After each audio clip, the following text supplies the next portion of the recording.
Most factories today have a variety of intelligent vertical IoT systems for manufacturing, logistics, maintenance, energy management, air quality, safety, and more. Each of them usually works independently. You need to realize that a smart factory is a system of systems.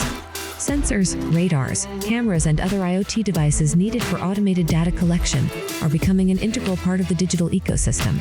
Each individual solution must be able to trigger an event, must be intelligent with the possibility of updating, and then connected to other individual systems. Your existing systems must work across domains. One affects the other.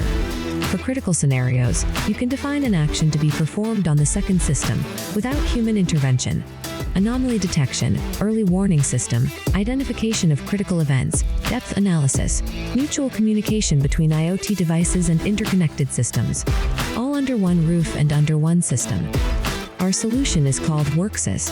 Simple visual report, even with sophisticated evaluation and definition of own scenarios.